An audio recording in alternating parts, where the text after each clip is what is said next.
नमस्कार, मैं हूं केशव तिवारी और आप देख रहे हैं विशाल खबर। मध्य प्रदेश की भाजपा को राज्यसभा सदस्य के लिए एक अदद मध्य प्रदेश का नेता नहीं मिला। भारतीय जनता पार्टी के उच्च नेतृत्व ने केंद्र में मंत्री और तमिलनाडु के निवासी एल मुरुगन को मध्य प्रदेश से राज्यसभा भेजने की तैयारी की है। अब सवाल यह उठता है कि क्या मध्य प्रदेश के अंदर एक अदद ऐसा नेता भी नहीं है जिसे राज्यसभा भेजा जा सके। वर्तमान में नरेंद्र मोदी और अमित शाह कुछ भी निर्णय ले रहे हैं और मध्य प्रदेश के नेता चुपचाप उस निर्णय को स्वीकार कर रहे हैं। कायदे से अगर देखा जाए तो यह मध्य प्रदेश के साथ नाइंसाफी है।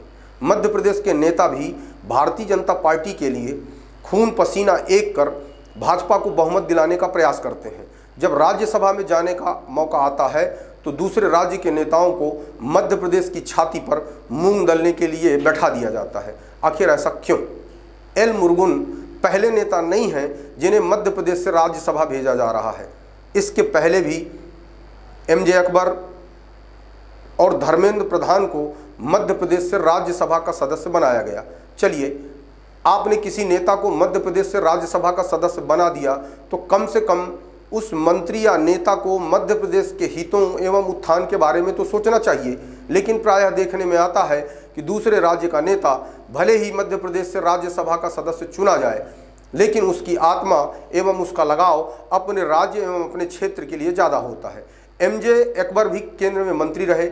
मी टू मामले में उन्हें मंत्री पद से हटाया गया।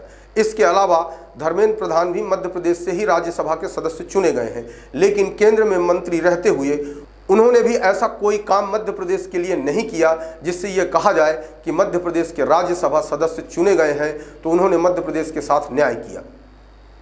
एक केंद्रीय मंत्री चाहे तो किसी भी प्रदेश के लिए बहुत कुछ कर सकता है, लेकिन प्रायः ऐसा देखने में आया है कि दूसरे राज्य का नेता भले ही मध्य प्रदेश से राज्यसभा सदस्य चुना गया हो, लेकिन वह मध्य प्रदेश के लिए कुछ नहीं करता।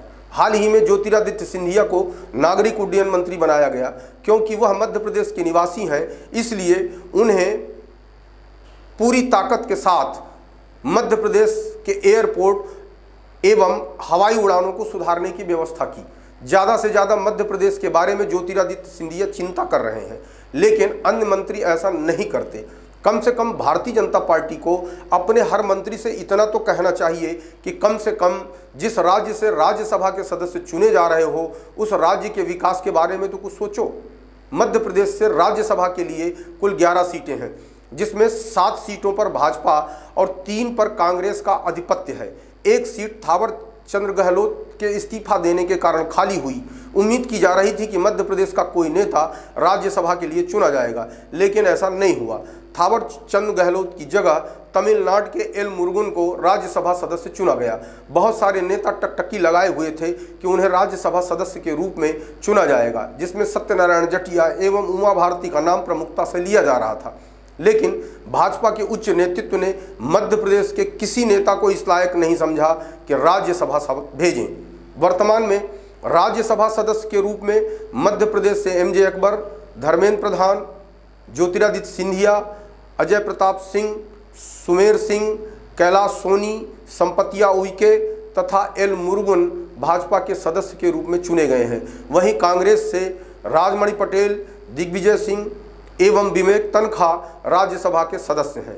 भाजपा ने 3 बाहरी नेताओं को राज्यसभा सदस्य चुना है, जिसमें एमजे अकबर, धर्मेंद्र प्रधान और एल मुरुगन शामिल हैं। यदि मध्य प्रदेश के 3 नेता राज्यसभा सदस्य चुने गए होते तो निश्चित ही जो काबिल और योग्य नेता हैं उन्हें अपने नेतृत्व के प्रति विश्वास पैदा होता। लेकिन जिस तरीके से बाहरी नेताओं को मध्य प्रदेश की छाती पर पीपल बनाया जा रहा है, उसे देखते हुए भारतीय जनता पार्टी के अंदर असंतोष पनप रहा।